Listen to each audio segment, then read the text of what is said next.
एक अंधेरी गुफा से निकलकर पहुंचते हैं एक जादुई और रहस्यमयी जगह रिवेंडेल यानी एल्व्स की धरती। यही वो जगह थी जहां जाने का बिल्बो बैगिंस हमेशा से सपना देखता था, लेकिन थोरिन को वहां जाना बिल्कुल पसंद नहीं था। वो एल्व्स से नफरत करता था क्योंकि जब उसके कबीले को उनकी सबसे ज्यादा जरूरत थी तब एल्व्स ने मदद करने से इनकार कर दिया था। फिर भी गैंडाल्फ की मनाने पर थोरिन और बाकी बौने वहां जाने के लिए तैयार हो जाते हैं। एल्व्स उनका स्वागत करते हैं और उसी वक्त गैंडाल्फ थोरिन से कहता है कि वो नक्शा उसे दे दे ताकि वो इसे एलरोंड यानी एल्व्स के राजा को दिखा सके। थोरिन पहले तो हिचकिचाता है लेकिन आखिरकार मान जाता है। जब एलरोंड नक्शे को ध्यान से देखता है तो उसे उसमें एक गुप्त संदेश दिखाई देता है। वो बताता है कि ड्यूरिन डे पर तुम्हें ग्रे स्टोन के पास खड़ा होना होगा और वहीं से तुम्हें वो गुप्त दरवाजा दिखाई देगा जो केवल एक खास चाबी से ही खुलेगा। वो आगे समझाता है कि ड्यूरिन डे वो दिन होता है जब पतझड़ का आखिरी चांद और सर्दी का पहला सूरज एक साथ दिखाई देते हैं और वो दिन बहुत जल्द आने वाला है। लेकिन एलरोंड उन्हें चेतावनी देता है, तुम ही अकेले नहीं हो जो उस जगह पर नजर रखे हुए हो, बहुत से लोग वहाँ पहुँचने की कोशिश कर रहे हैं। और तभी वहाँ प्रकट होता है एक और शक्तिशाली जादूगर सारुमन द व्हाइट जो ताकत में गैंडाल्फ के बराबर है। सारुमन गैंडाल्फ से कहता है हमें उन पहाड़ी रास्तों पर नहीं जाना चाहिए जहाँ ड्रैगन स्मॉग सो रहा है क्योंकि वो पिछले 60 सालों से गहरी नींद में है। अगर वो जाग गया तो ये पूरी दुनिया राख में बदल जाएगी। लेकिन तभी यूनिकॉर्न्स कहते हैं अगर स्मॉग जाग गया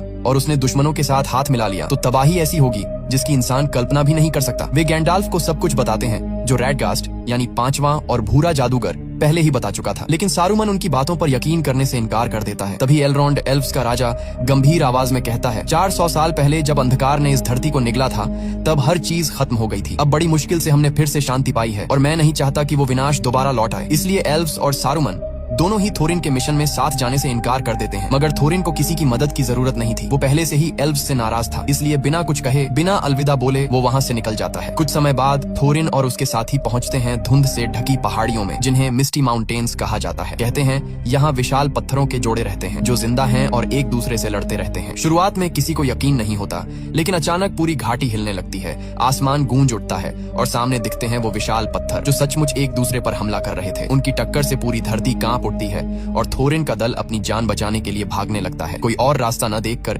वे पहाड़ों की गुफाओं में छिप जाते हैं। लेकिन जैसे ही वे अंदर जाते हैं उन पर हमला कर देते हैं गॉब्लिन्स, डरावने, कुरूप और खून के प्यासे जीव। वे सारे बौनों को पकड़ लेते हैं और गहराई में ले जाते हैं। उधर दूसरी तरफ दिखाया जाता है कि ऑर्क्स और उनके निर्दयी नेता एजॉग जो कभी थोरिन के हाथों अपनी बाह गंवा चुका था अब गुस्से से पागल हो चुका है। वो दहाड़ते हुए अपने सैनिकों को आदेश देता है थोरिन को ढूंढो और उसका सर मेरे सामने लाओ। थोरिन सोचता है कि एजॉग मर चुका है लेकिन हकीकत में वो जिंदा है और अब उसकी आंखों में सिर्फ एक ही जुनून जल रहा है, थोरिन और उसके पूरे कबीले का सफाया करने का।